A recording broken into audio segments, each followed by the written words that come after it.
حضرت سیدنا عائشہ صدیقہ رضی اللہ تعالیٰ عنہ بیان کرتی ہیں، اور لطف کی بات یہ بھی بخاری میں موجود ہے۔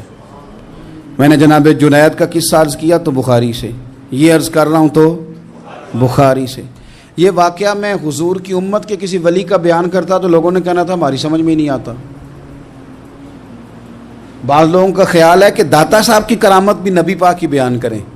او خدا کے بندوں کو خیال کرو، داتا صاحب تو کئی سو سال بعد آئے ہیں، وہاں اگر کوئی کرامت ہوگی تو حضور بیان کریں گے؟ اگر نبی کریم نے پچھلے بنی اسرائیل کے ولیوں کی کرامتیں بیان کر کے تمہیں بتائی ہیں تو اس کا معنی یہ ہے کہ اگر وہاں اللہ یہ شان عطا کر سکتا ہے تو تم تو امتوں کی سردار امت ہو، ان پر تو نیرا فضل ہے، تم پر تو رب کا فضل کبیر ہے۔ جناب آصف بن برخیہ کی کرامت جو سورہ نمل میں آئی وہ تو مانیں گے، پر غوث پاک کی کرامت یہ پتہ نہیں عجیب فلسفہ ہے، اور کس طرح کا فلسفہ ہے یہ سمجھ سے بالاتر ہے کہ بنی اسرائیل کا کوئی ولی ہو تو اس کی کرامت ہو سکتی ہے، اور نبی پاک کی امت کا ہو تو اس کی ہو ہی نہیں سکتی۔ حضرت عائشہ صدیقہ رضی اللہ تعالیٰ عنہ فرماتی ہیں ایک عورت تھی اور اسے نبی پاک صلی اللہ تعالیٰ علیہ وسلم نے وہ کلمہ پڑھ کے مسلمان ہوئی، مدینہ طیبہ آ گئی تو حضور نے مسجد نبوی شریف میں اس کے لیے مکان،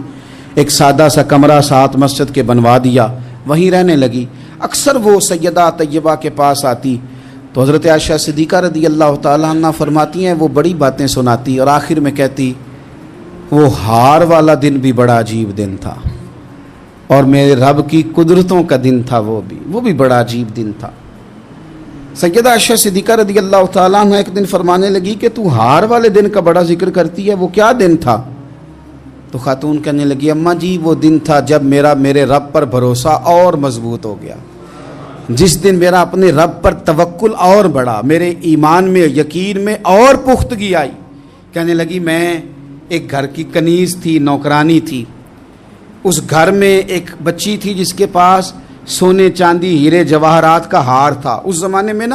چمڑے کے اوپر لوگ ہیرے جواہرات لگاتے تھے، کئی دفعہ سرخ رنگ کے چمڑے پہ لگائے جاتے تھے، وہ بچی پہنتی تھی تو کہتی ہیں وہ بچی کے اس نے اتار کے رکھا یا اس سے گرا وہ ہار تو چیل اسے اٹھا کے لے گئی گوشت سمجھ کے، اور میرے سامنے اٹھا کے لے گئی۔ گھر والوں نے مجھ سے پوچھا، یہ بخاری میں موجود ہے، گھر والوں نے پوچھا مجھ سے کہ وہ ہار کہاں ہے تو میں نے کہا چیل اٹھا کے لے گئی۔ کہتے انہوں نے مجھے بڑا مارا، بڑی تکلیف تھی، حتیٰ کہ میری شرمگاہ تک کی تلاشی لی، میری عزت اتنی خراب کی میں بتا نہیں سکتی۔ میں نے اپنی زندگی میں ایک واقعہ دیکھا، ایک امیر گھر میں چوری ہو گئی، ملازم کو اتنا مارا کہ وہ چارپائی پہ پڑ گیا، پولیس والوں سے اتنی مار پڑوائی گئی کہ وہ بیچارہ چارپائی پہ پڑ گیا، اور پھر وہ اتنا بیمار ہوا اور کچھ دنوں کے بعد پتہ چل گیا کہ چور تو اپنا بیٹا ہے ان کا، پھر اس کا انتقال ہو گیا۔ اب وہ سیٹھ صاحب اور گھر والے آ کے مرنے والے کے کان میں معافیاں مانگ رہے ہیں، کان میں۔ تو میں نے ان سے پھر کہا تھا کہ یہ تو اب چلا گیا ہے، تمہارا زور چلتا تھا نا تو تم نے قانون خریدا اور تم نے اسے جتنا ہو سکا تم نے اسے مار پڑوائی، تمہارے پاس جو عدالتیں تھیں تم نے وہاں کارروائی کی، اب ایک عدالت قیامت کے دن لگے گی۔ یہ کمزور تھا نا، کچھ کر نہیں سکا۔ میرے نبی پاک صلی اللہ علیہ وسلم نے فرمایا سن لو، اگر سینگ والی بکری نے بغیر سینگ والی بکری کو تکلیف دی ہوگی نا تو قیامت کے دن اسے بھی بدلہ دینا پڑے گا کہ تیرے پاس سینگ تھے اور تو نے اسے مارا تھا۔ وہ خاتون عرض کرتی ہے سیدہ عائشہ کی خدمت میں کہ مجھے بڑا مارا، مجھے تکلیف دی، میں کہہ رہی تھی کہ میرے سامنے چیل لے گئی ہے پر وہ نہیں مان رہے تھے، اماں جی انہوں نے مجھے بڑا مارا۔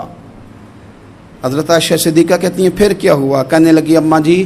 جب کوئی میرا مددگار نہ رہا، مجھے تکلیف دے رہے تھے، رسوا کر رہے تھے، تو میں نے اپنے رب سے مدد چاہی، میرے رب کی طرف میں نے توجہ کی، میں نے کہا مالک اب تو ہی میرا مددگار ہے۔ کہتی ہے وہ مجھے مار رہے تھے تو وہ چیل جو ہار لے گئی تھی وہی لے کے واپس آ گئی، اور ہمارے سروں کے قریب لا کے اس نے جب اس ہار کو پھینکا وہ مجھے چھوڑ کے سائیڈ پہ ہوئے، وہ میری بے گناہی جان گئے، لیکن آپ کو بتاؤں اس دن سے میرا اپنے رب پر یقین اور بڑھ گیا۔ مجھے سمجھ آ گئی کہ جب انسان پورا ٹوٹ جاتا ہے اور جب کوئی چاروں جانب اس کا مددگار نہیں ہوتا تو رب تو ہوتا ہے نا۔ اللہ تو اس کا مددگار ہوتا ہے نا, وہ تو پھر اپنے اس بندے کی مدد کرتا ہے نا, پھر وہ تو توانائی دیتا ہے نا, وہ تنہا نہیں چھوڑتا, وہ تو آنسوؤں والوں کے آنسوؤں پہ بڑا کرم فرماتا ہے, وہ تو قسم پرسی میں آ جاتا ہے, اس کی رحمت بڑھ کے استقبال کر لیتی. تو بھائی جب آپ پر اللہ کی حکمت کے تقاضے پورے ہونے لگیں اور زندگی میں کبھی کوئی ایسا وقت آئے کہ آپ محسوس کریں کہ تنہا رہ گئے ہیں اور کئی اپنے بھی مخالفین کی جماعت میں نظر آنے لگے ہیں, تو اس وقت پھر دل,